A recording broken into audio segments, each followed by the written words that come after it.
Hello. Hello. Welcome to the Adam Cervera Show, episode 6. Live, but not really, from Pittsburgh, Pennsylvania. Don't correct it. Ish.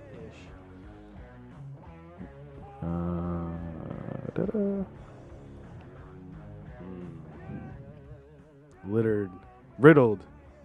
Riddled with technical difficulties, as is typical fashion of my show. And your life?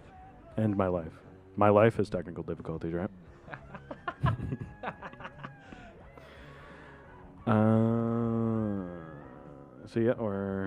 I dragged all this shit out to Pittsburgh, and I plan on doing a show next week, air quotes, next week in Erie, Pennsylvania.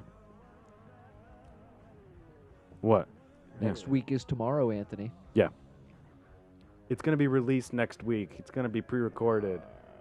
Get closer to the mic, Anthony. Not actually speaking to you. Well, get on the mic. Okay, let's Stop being a dick. let's do introductions. I'm Anthony Bertoluzzi. Yes. I'm an old roommate. Yes. I'm Erik. I'm an old roommate as well. I'm Brendan. I'm the brother of the old roommate. He's also a shitbag So yes, these are. with gorgeous hair. Can't leave that one out. I gotta Look at switch this. over. Look at this shit. Look at The this. locks. Look at that. Gotta get on mic, Erik. Can you really not hear me? You backed off the mic a little bit. Ow. I don't know how any of this shit works. I'm trying to figure it out. Yeah, it's what you do with an amateur podcast. Yeah. You figure shit out. Yeah. And we're What? not holding directly onto the mic, so that would waste beer space. Yes, it would. All right, Anthony, you had a bit. A bit. That's what it's called. You do a segment. All right. No, shit. Thank you. I understand what it is. I had to think about it. Give me 2 seconds. I asked if we want Sorry. to prepare, and you was like, "No, we'll just go into it. We're good." Well, I thought you had it pulled up. I have a feed. You want to go through the feed? Well, I thought we wanted to talk about the intro song a little bit. And Oh, see yeah, what yeah. kind of what Thank we you. wanted to Sorry. go over there. Go ahead. I'll So, go through the feed. Adam, you want to try the story and tell them the story about it? Yes. So I know I've had this intro song for every episode, and I've never explained it. What it is Doug Pinnick, who is the lead singer of King's X. I know the three of you don't know that, but there are people that listen to this that know who that is. I do. You do? No, you don't. You told me about them. Yeah, because I saw them. Correct. Keep Um, going, sorry. The lead singer of King's X and the bassist was really good friends with Dimebag Darrell. And Dimebag Darrell was famous for throwing this Christmas party at his Texas ranch, Christmas Eve party. It was just a bunch of celebrities getting together and getting drunk. And one time they went down and Doug and him are good friends, and they got drunk and decided to record.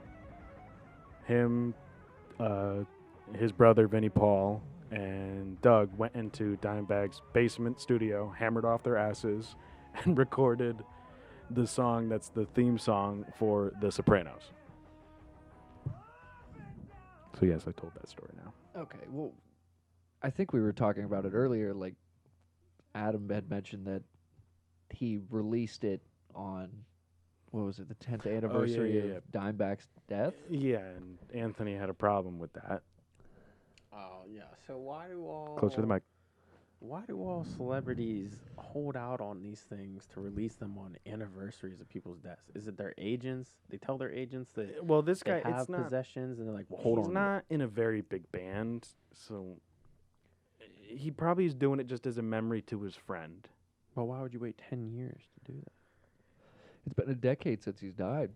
Right. yeah, it but was a so decade. It's part it of it. doesn't Maybe hurt he more in the forgot beginning? about it, or maybe I'd believe that. because again, it was recorded in Dimebag's studio, so maybe Doug, who was the singer who released it, maybe he didn't have possession of it until recently. Like someone was going through Dimebag's old basement tapes or something and said, "Hey, Doug, there's a Something recording like of that. you and Dimebag that we found that was forgotten about for 9 years or something. Here you go." And then he decided, oh, his anniversary of his death is coming up. I'll release it on my YouTube channel. That's what he did.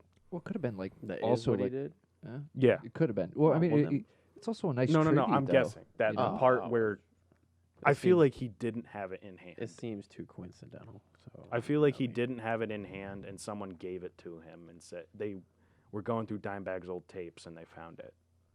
Well, I mean, it also is kind of like a nice tribute too, as well, because it's like a fond memory of what So, they but- had. But is it planned? they If it's did. planned, then fine. I just want to know what the, you know what I mean? Well, yeah, I mean, what the reason behind the 10-year wait for it? And then why would you wait for the 10 year? Just as a tribute to continue people to remember you? That, Probably. that could be it. No? I honestly don't know, and It just seems everything's on an anniversary. And Well, a lot of whether people that's do to stuff. be like, ratings, sales. oh, this guy he's not because here I'll give you a story of why he's not like that. So this lead singer is bisexual, and Oh. Dimebag was a good friend of his, and someone I forget it was some guy in a band started come up to him. So he's gay and he's black. So what two words do you think this guy that was coming up to Doug was saying? And I got a good one. let's not say it. My apologies. Yep. So Dimebag went up, and I don't know if I would do this personally, but Dimebag went up and kissed him on the mouth and said, "What do you have a problem with me kissing a gay black guy?" And the guy was just floored. So Doug, he knew it was a joke, and two, and he thought it was a very nice gesture of him being like, "Oh he's so what? He's gay and he's black. Who cares?" I You feel know what I like mean? Anthony's face really needs to be I- in this because it is. I completely It is forget the funny. I completely forget the point of our conversation. We're talking about we were the theme talking about song. how The theme song I understand, but why? are we Well, talking I'm about telling this that thing? story of how important of a friend Dimebag was to Doug. Gotcha. Okay. Yeah, well, I mean, like I said, I mean, I think it would just be a nice tribute to have that for him as a memory. But And- like you right, if said, that's if it was planned.